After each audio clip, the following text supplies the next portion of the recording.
잠언 4장 아비의 말을 들으라 라는 제목으로 공부를 합니다. 잠언 4장은 아비가 아들에게 권면하는 형식으로 무엇보다 지혜를 구할 것을 권면하는 이러한 세 단락으로 되어 있습니다.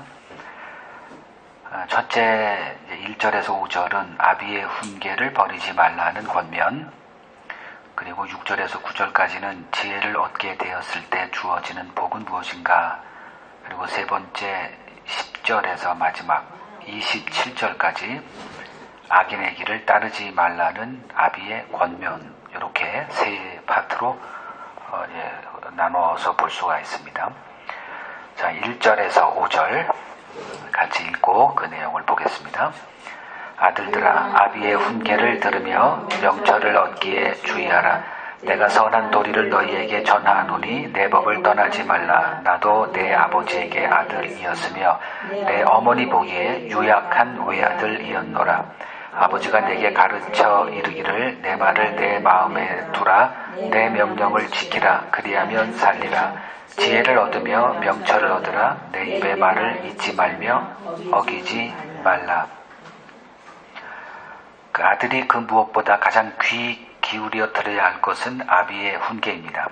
왜냐하면 아들을 가장 잘하는 사람이 아비이고 또 아들을 가장 사랑하는 사람 역시 아비이기 때문입니다.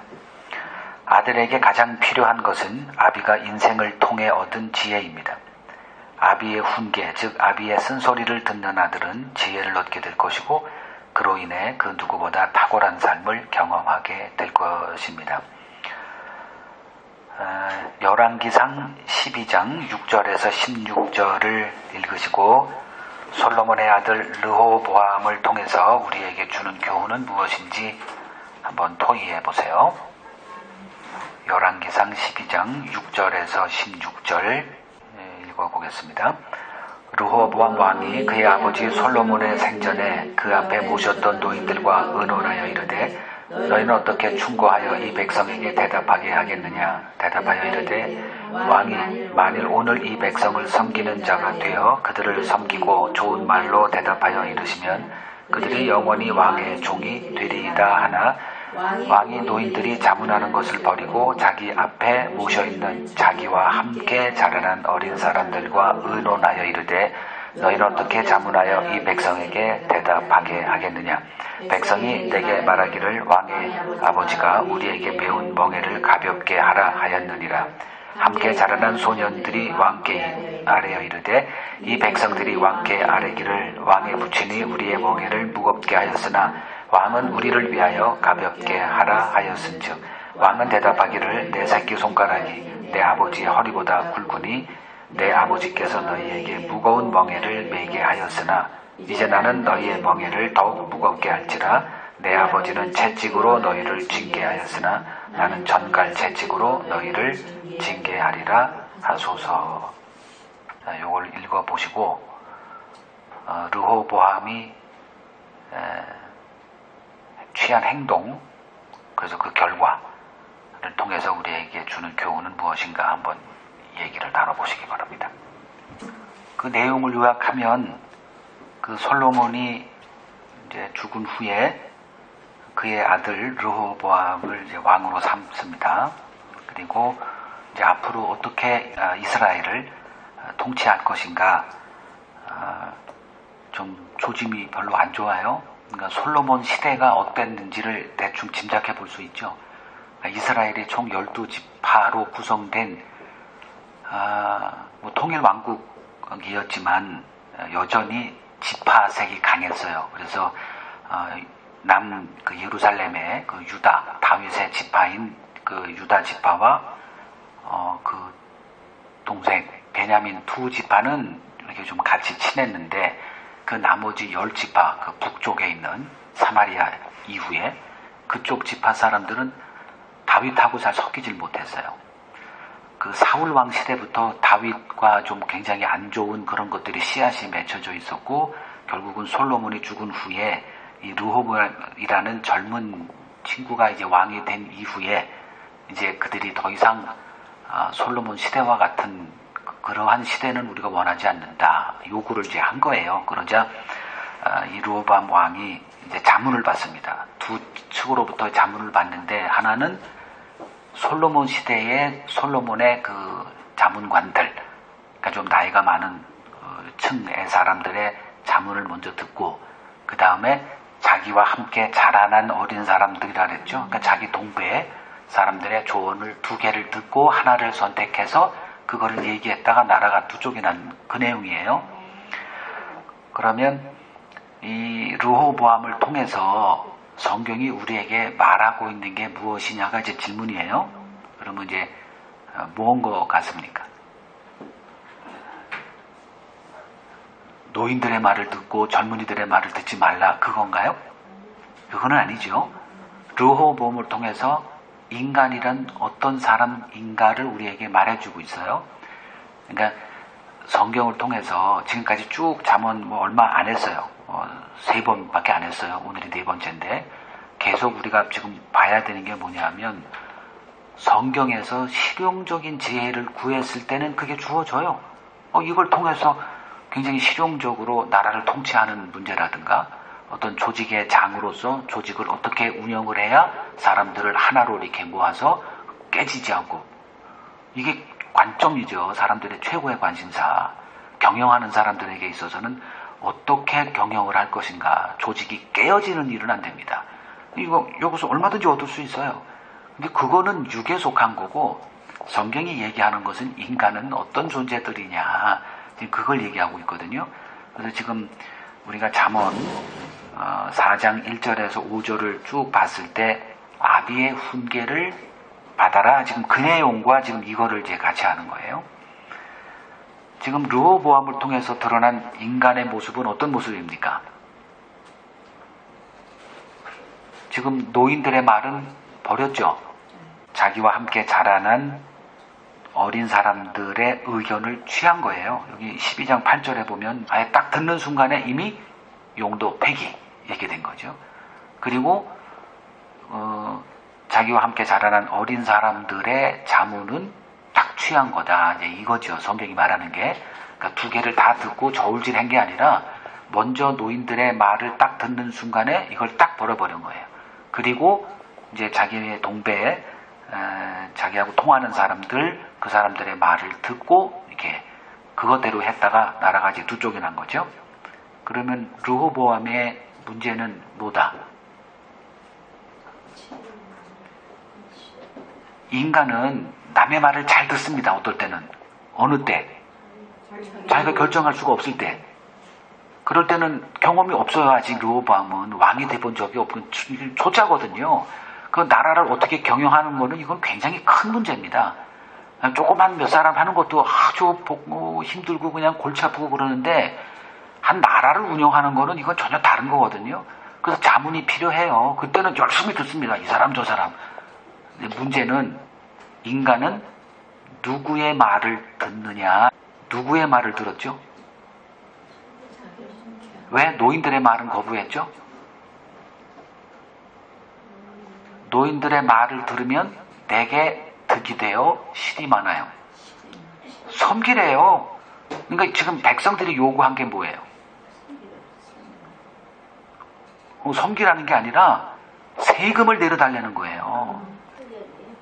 세금을 내려달라. 못 살겠다. 솔로몬의 그 영광이 다 어디서 왔겠어요? 기가 막히게 나라를 짜짜짜짜짜 쪼개가지고 여기서 정확하게 뽑고 아주 그냥 뽑아낼 건 다 뽑아내가지고 뼈만 남은 거예요. 르호보암은 그 영광을 누렸지만 그 모든 영광을 누리는 그 왕족들, 이 귀족들은 다 누구 거로? 백성들, 특히 이 10지파 사람들은 못 견디겠다 이제.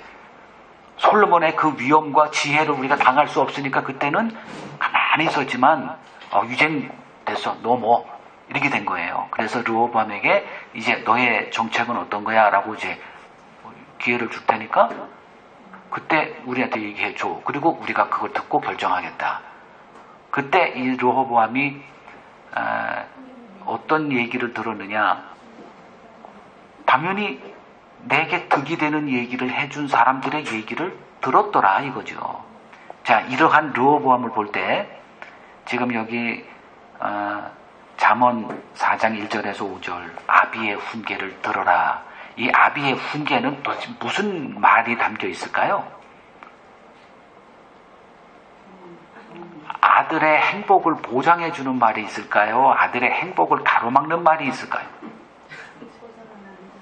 이거 부모 된 사람들은 다 알죠. 경험해 보니 그런 지금 너희들의 그 행복을 위해서 기쁨을 위해서 사는 길이 다 헛것이더라. 이건 살아보면 알아요. 그런 얘기를 하거든요. 그럼 자녀들은 그 얘기가 와 닿아요? 하나도 안 들어옵니다. 그냥 뭐로 바라봐요, 부모들을? 요새 쓰는 말. 꼰대로 바라봐요.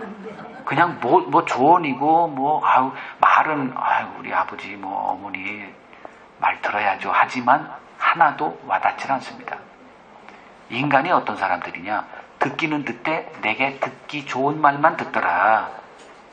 근데 훈계를 들어요? 그러니까 르호보암은 나는 왕이야. 그럼 왕은 군림해야지. 그리고 니들이 섬겨서 나를 이렇게 높여주고 이런 거를 꿈꾼 거예요. 그런데 그 노인들, 그 원로들은 그렇게 하지 말아라. 네가 다 포기해라. 이거는 르호보암이 받을 수가 없는 얘기였죠.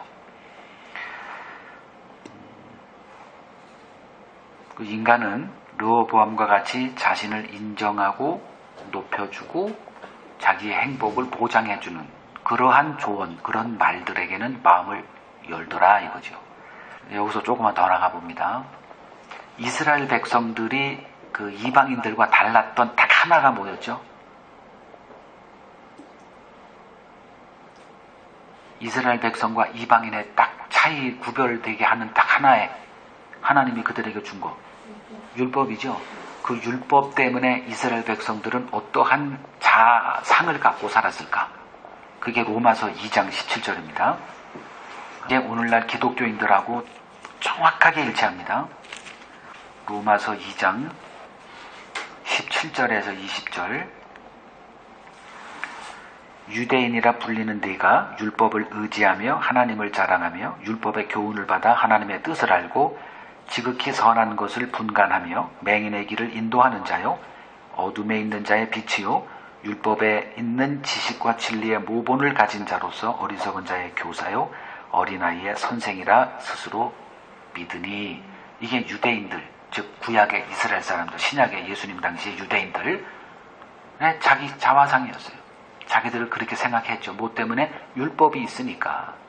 하나님으로부터 율법을 받고 그 율법을 세계 최고의 도덕률로 그 법으로 이렇게 삼았고 그것을 행하는 자기들이 남들과 비교할 수 없는 우월감으로 이렇게 살아 있었어요.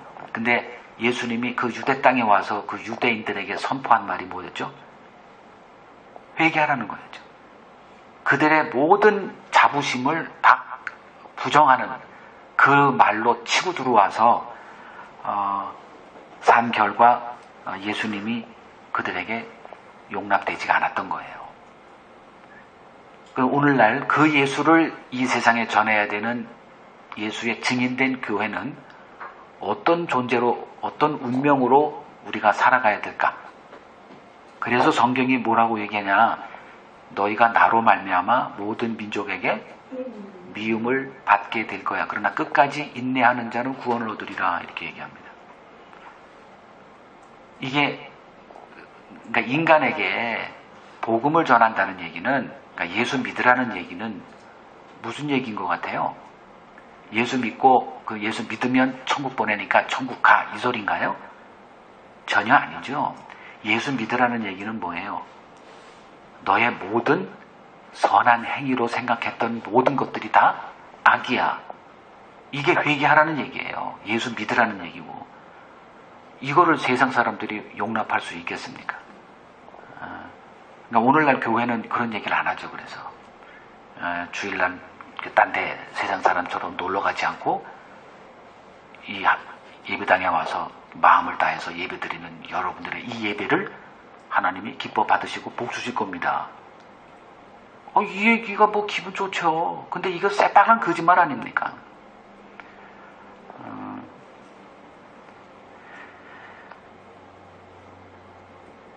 이 세상이 듣는 소리가 있고 거부하는 소리가 있다. 이 르호보암을 통해서 우리가 분명하게 우리가 볼 수가 있는 거죠.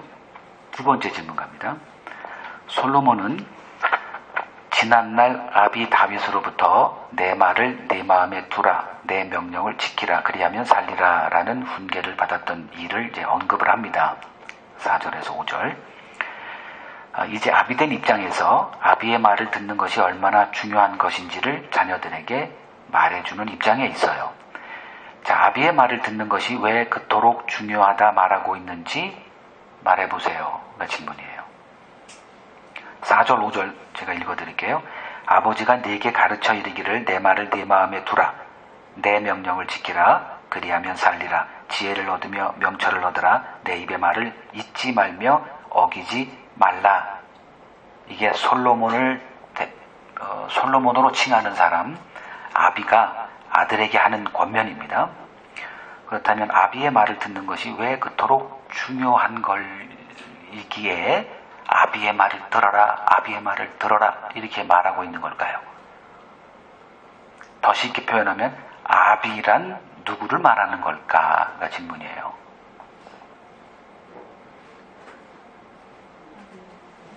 그 본문이 신명기 6장 1절에서 9절 요거를 읽으시고 아비란 누구를 말하는 걸까? 그래서 우리가 아비의 말을 들으라. 그러면 아비의 말 잘 듣는 세상 사람들이 있거든요. 그럼 그 사람들은 뭐야? 이러한 이제 쓸데없는 그 해석은 이제 피할 수 있게 되는 거죠. 요거를 이해하게 되면 신명기 6장 1절에서 9절 찾으시고 읽겠습니다. 신명기 6장 1절에서 9절. 이는 곧 너희의 하나님 여호와께서 너희에게 가르치라고 명하신 명령과 규례와 법도라.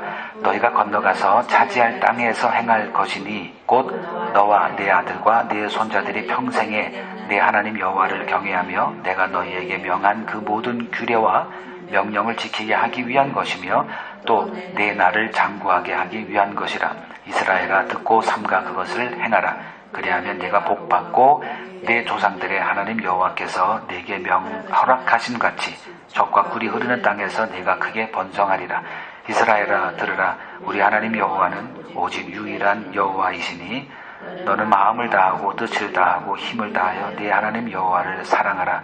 오늘 내가 네게 명하는 이 말씀을 너는 마음에 새기고 내 자녀에게 부지런히 가르치며 집에 앉았을 때에든지 길을 갈 때에든지 누워있을 때에든지 일어날 때에든지 이 말씀을 강론할 것이며 너는 또 그것을 내 손목에 매어 기호를 삼으며 내 미간에 붙여 표로 삼고 또 내 집 문설주와 바깥문에 기록할지니라.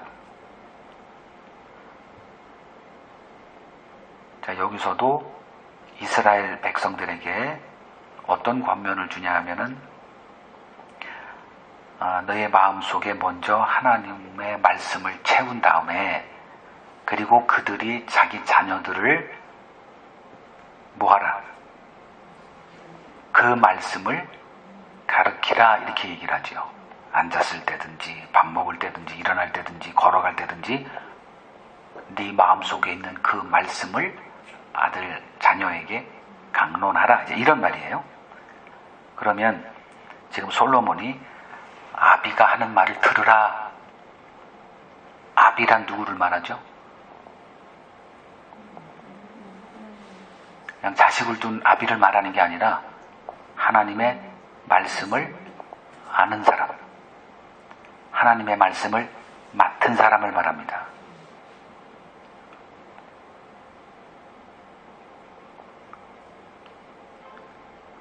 즉 아비의 말을 들어야 하는 이유, 그것을 이렇게 반복을 계속해요. 그 잠언 1장부터 지금까지 앞으로도 계속 이 말이 반복될 겁니다. 아비의 말을 들어라. 이것이 자녀들아 이걸 읽어주고 봐. 아비의 말 들으라 그랬지. 내 말 들어. 이렇게 공부해.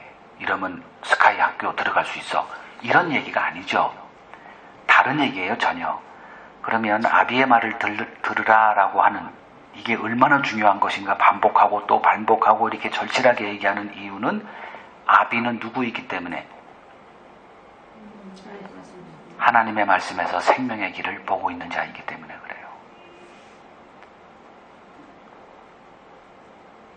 인생의 흥망성쇠가 하나님과의 관계에 달려 있음을 알고 있습니다.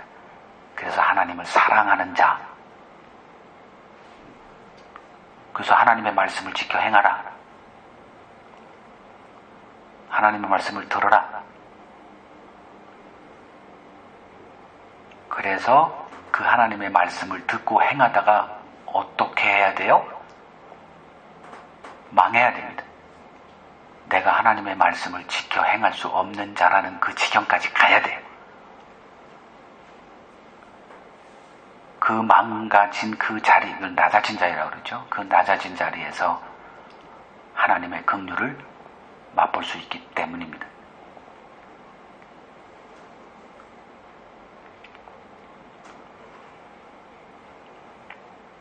두 번째 구절, 6절에서 9절을 같이 읽겠습니다.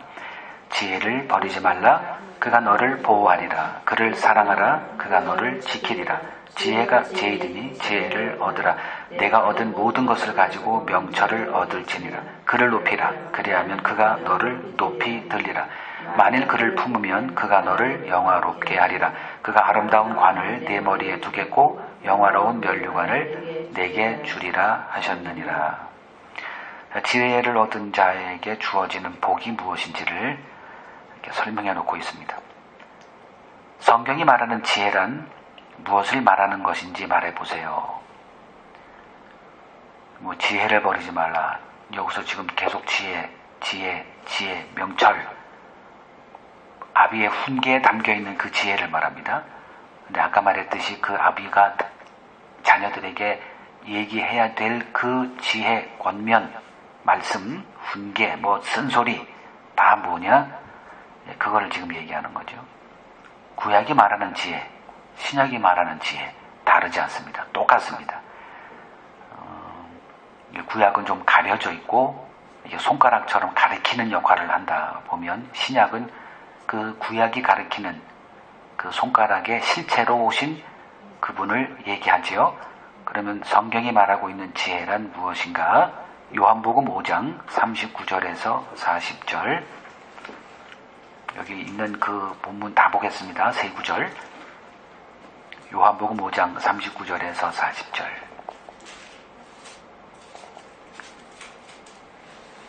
있죠.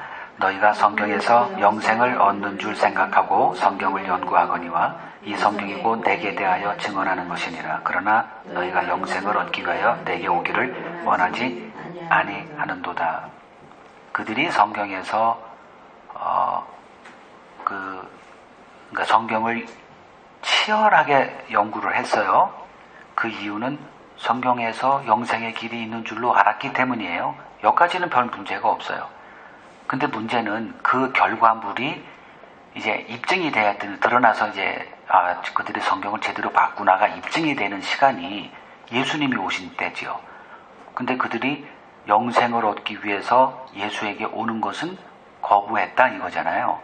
그러니까 이들이 성경을 봤던 사람이더냐 못 봤던 사람이더냐, 성경의 껍데기는 연구해서 성경의 신학 박사, 철학 박사 이런 것은 얻을 수 있을지 몰라도 성경이 정작 얘기하고 있는 그리스도는 못 봤다는 거죠. 이 지혜를 말하는 거예요. 과연 너희들이 그 지혜를 스스로 공부해서 성경에서 찾을 수 있더냐, 지금 그 얘기를 하는 거고요.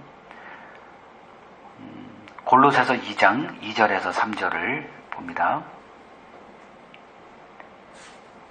골로새서 2장 2절에서 3절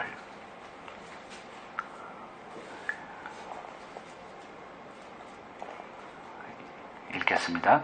이는 그들로 마음의 위안을 받고 사랑 안에서 연합하여 확실한 이해의 모든 풍성함과 하나님의 비밀인 그리스도를 깨닫게 하려 함이니 그 안에는 지혜와 지식의 모든 보화가 감추어져 있느니라. 자, 그리스도 안에 지혜와 지식의 모든 보화가 감추어져 있는데 왜 예수를 거부했을까요?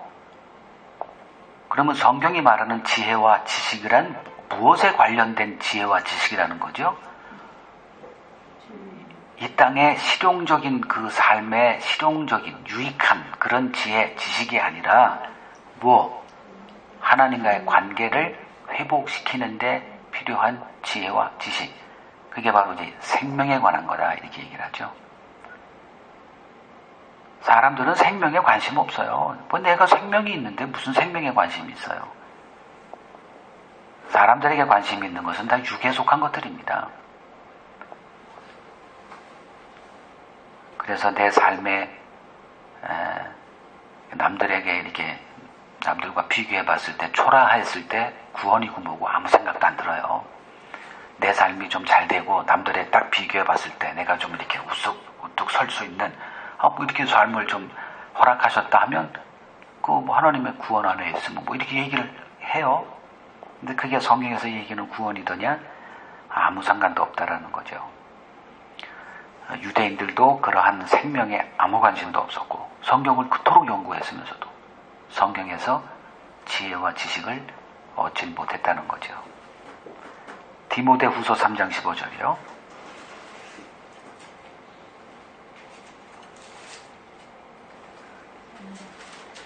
디모데후서 3장 15절 읽습니다. 또 어려서부터 성경을 알았나니 성경은 능히 너로 하여금 그리스도 예수 안에 있는 믿음으로 말미암아 구원에 이르는 지혜가 있게 하느니라. 예수 그리스도를 알지 못하고 배척했던 유대인들은 성경은 알았지만 지금 여기서 말하는 성경은 다 구약 성경이죠. 이때 당시는 신약은 아예 없었습니다. 그러니까 그 성경 안에 그리스도 예수 안에 있는 믿음으로 구원에 이르는 지혜가 담겨져 있었다는 거죠. 물론 예수라는 그 어휘는 없지만 그 성경을 안 자라면은 예수를 믿고 생명을 얻게 하는 지혜를 얻을 수 있다라는 거죠. 그러면 우리가 성경, 모든 지혜, 아버지의 훈계 다 성경을 얘기하는 거예요. 그럼 성경에서 사람들은 무엇을 보고 있더냐? 한번 질문을 던져보면 두 종류의 사람이 있어요. 첫 번째 종류의 사람은 성경에서 이걸 봐요. 그리고 두 번째 종류의 사람들은 성경에서 이걸 보는 사람이에요. 그럼 첫 번째, 뭘 볼까요? 사람들이 성경에서 뭘 얻고자 성경을 읽을까요?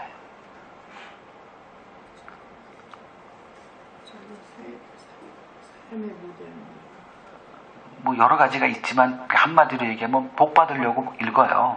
그 복이라는 게 뭐냐? 대인관계의 비결, 뭐 가정 행복의 비결, 그리고 교회 목사나 이런 사람들은 교회 성장의 비결, 딱 그걸 성경에서 찾고자 합니다. 그리고 찾고 그걸 가지고 특강하고 뭐 다 그걸 써먹어요. 그걸 얘기를 하고.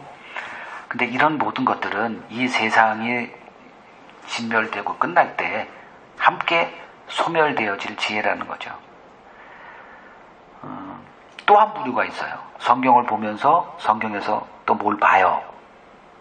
뭘 봅니까? 그리스도를 통해 죄인을 구원하시는 하나님의 일을 보는 사람이 있어요. 이 사람들의 믿음을 예수님은 인정하세요. 그래서 요한복음 6장 27절을 보면 썩을 양식을 위하여 일하지 말고 영생하도록 있는 양식을 위하여 하라. 이 양식은 인자가 너희에게 주리니 인자는 하나님 아버지께 인치신 자니라. 썩을 양식이 뭐죠? 아까 얘기했던 이 세상에 유용한 어떤 지혜들, 뭐 그런 게 한두 개 나옵니까? 여기에 성경에 등장하는 인물만 수만 명인데 그 한 사람 한 사람을 통해서 배울 게 한두 개예요? 웬만한 위인전만 봐도 얻을 교훈이 넘쳐납니다. 그게 다 여기에도 있어요. 근데 성경이 그런 걸 얘기하는 거더냐 이거죠. 썩을 양식 보지 마시고 그게 눈에 들어오게 돼 있거든요. 그거는 빨리 버려주십시오. 버리세요. 다 버리시고 영생하도록 있는 양식인 그리스도를 보고 있느냐,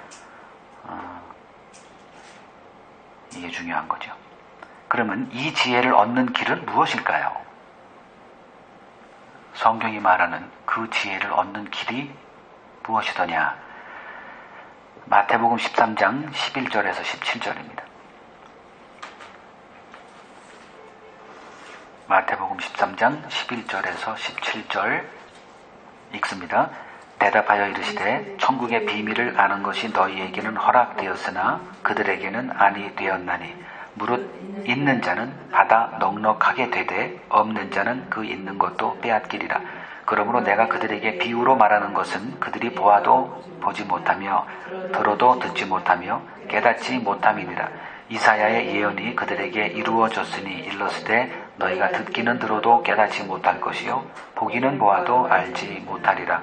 이 백성들의 마음이 완악하여져서 그 귀는 듣기에 둔하고 눈은 감았으니 이는 눈으로 보고 귀로 듣고 마음으로 깨달아 돌이켜 내게 고침을 받을까 두려워함이라 하였느니라. 그러나 너희 눈은 봄으로 너희 귀는 들음으로 복이 있도다.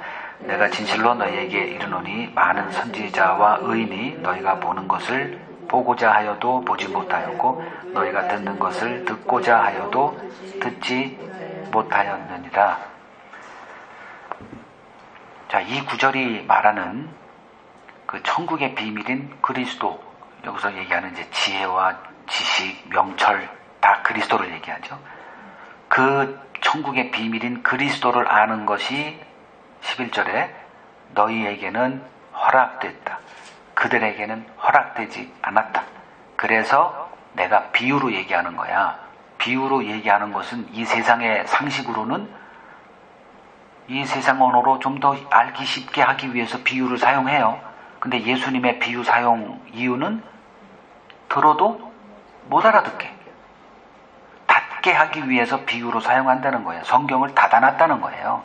그리고 어떤 특별한 사람들에게만 그 비밀인 그리스도를 열어 알게 하더라. 이걸 허락됐다라는 용어로 쓰고요. 그러면 이 지혜를 얻는 길이 있어요, 없어요? 우리에게는 없죠. 그냥 주어지니까, 어느 날 눈이 열리니까, 어느 날 귀가 열리니까 듣고 보게 되고 깨달아지더라는 거죠. 이거를 영생을 얻는 방법, 이거 순 거짓말입니다. 이거. 물론 그 얘기를 할 수가 있어요. 근데 그게 방법이 될 수 있나요? 하나님이 하시는 일을 우리가 어떻게 방법이라고 얘기를 해요?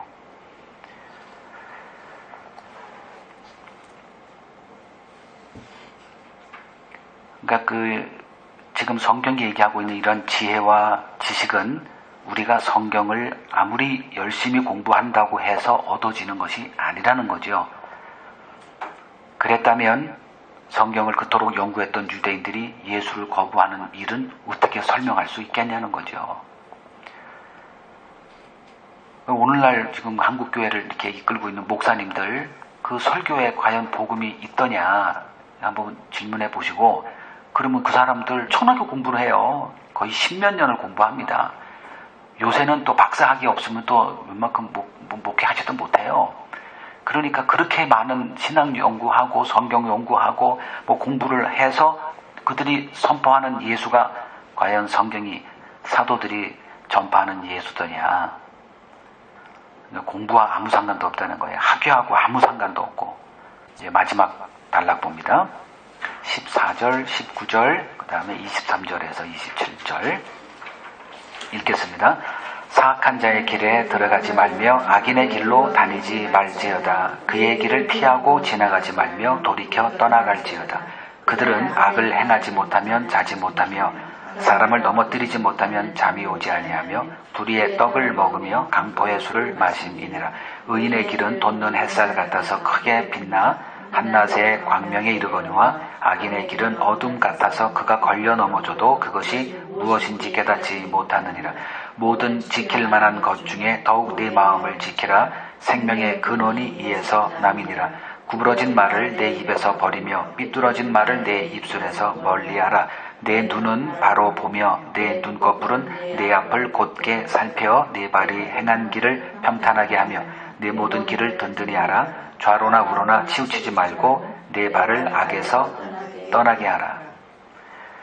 자, 아비의 훈계를 듣는 자에게 주어지는 복에 대한 내용입니다. 아버지가 자녀에게 줄 수 있는 가장 큰 선물은 선과 악에 대한 분별에 대한 지혜일 것입니다. 즉 아비의 훈계를 마음에 새긴 자녀에게 주어진 복이란 악인과 의인을 분별할 수 있는 분별력을 말합니다. 질문을 합니다. 시편 1편을 보시고 지혜를 얻은 자의 삶의 모습에 대해서 말해보세요. 그러니까 성경에서 지혜를 얻은 자란 이런 사람이구나. 시편 1편이요. 딱 하나만 한번 봅니다. 시편 1편. 자, 여시고 1절 2절만 봐요. 읽겠습니다. 복 있는 사람은 악인들의 꾀를 따르지 아니하며 죄인들의 길에 서지 아니하며 오만한 자들의 자리에 앉지 아니하고 오직 여호와의 율법을 즐거워하여 그의 율법을 주야로 묵상하는 도다. 자, 지혜를 얻은 자의 삶을 시편 1편 1절 2절에 아주 선명하게 기록해 놓고 있어요. 지혜를 얻은 자의 삶은 이렇더라 이렇게 얘기를 하고 있어요. 무엇입니까? 한번 얘기를 해보세요. 한 단어만 얘기하면 돼. 한 단어. 아까 위에 언급을 했는데 그 지혜를 얻은 자에게서 나타난 딱 하나가 있어요. 뭐죠? 분별력. 어떻게 행동해야 될 것인가가 아주 명확하게 딱 드러나요. 그게 뭐냐? 1절에 같이 있어야 될 사람, 즉 나의 사귐의 대상 아주 분명하게 딱 규명이 되죠. 그럼 여기서 나와 있는 악인들, 죄인들, 오만한 자들 누구를 얘기하는 거죠? 사람을 얘기하죠. 사람이에요, 사람. 그러니까 사람의 말에 귀를 기울이지 않는 거예요. 그렇다고 해서 부모 말도 안 듣고 선생 말도 안 듣고 이 얘기를 하라는 게 아니죠. 세상에 속하지 않아라. 세상과 벗대어 살지 말아라. 이 소리가 다 여기서 나오는 거예요. 이 세상이 가는 길을 가면 망하는구나. 사람의 일을 생각하면 결국은 망하는구나. 생명과 정반대의 길을 가는구나. 물론 그게 이 세상에서는 넓은 길로 보이죠. 그게 출세의 길로 보이고 성공의 길로 다 세상이 가르치는 게 다 그런 거 아니에요? 우리가 학교 들어갔을 때 그 공교 거기 현장에서 선생님들, 선배들에게서 다 듣는 그 지혜와 어떤 인생의 어떤 경륜들, 인생의 노하우, 요령 다 우리가 귀담아 들어요. 그거 거부할 사람 아무것도 없어요. 근데 무엇이 생명의 길인지를 정확하게 알게 된다는 거죠. 그래서 선이 어디에 있다? 생명의 길이 어디에 있다? 하나님의 말씀에 있다. 이 길을 가는 거예요, 이 사람들은. 이게 성경이 말하는 좁은 길이고요. 1절에서 이렇게 말하는 이 악인들, 꾀, 죄인들의 길, 오만한 자의 자리, 이 사람들은 이 세상에서 출세하는 그 지혜를 얻은 자들의 그것들이고요.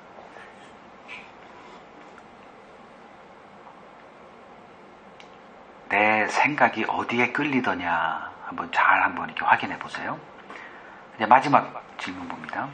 27절을 보면 좌로나 우로나 치우치지 말고 네 발을 악에서 떠나게 하라라고 말해요.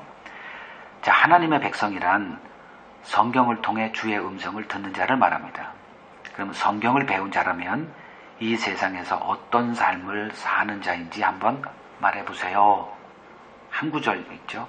계시록 14장 4절.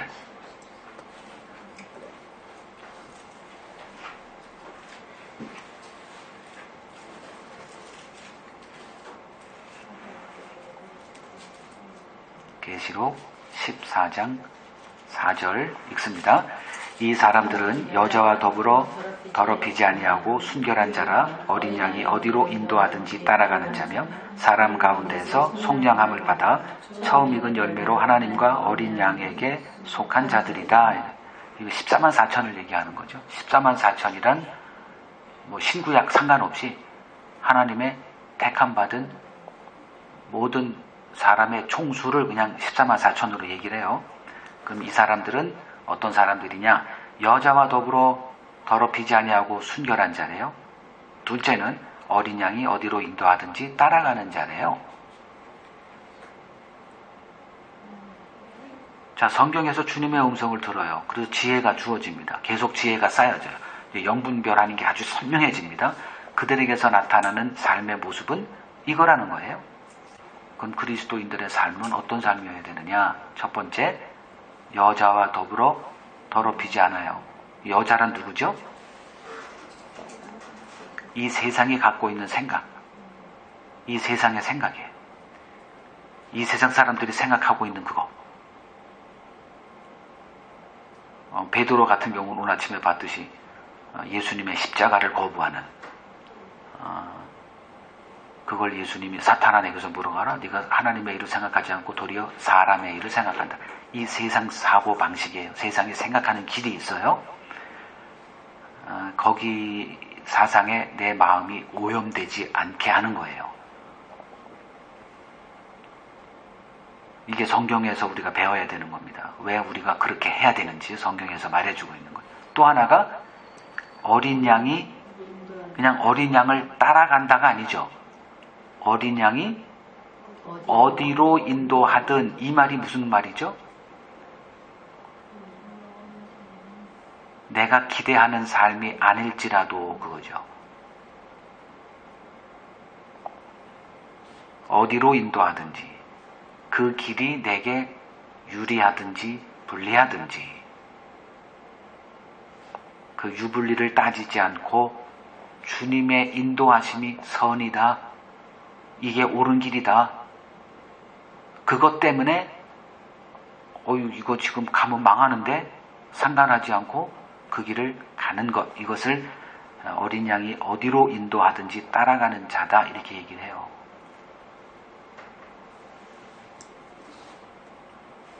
이것이 신자의 삶이라는 거죠. 마지막 한 구절 찾고 요거 읽고 마치겠습니다. 베드로전서 2장 25절입니다. 그리스도인의 삶은 어떤 사람 삶이냐? 베드로전서 2장 25절 읽고 마칩니다. 읽겠습니다. 너희가 전에는 양과 같이 길을 잃었더니 이제는 너희 영혼의 목자와 감독 되신 이에게 돌아왔느니라. 그리스도인들의 삶에 목자가 있습니다. 발견한 거예요. 여태까지 내가 세상에서 배운 그 지혜를 따라, 그 생각 따라서 살았는데 그건 길을 잃고 방황하는 헛된 삶이었어요.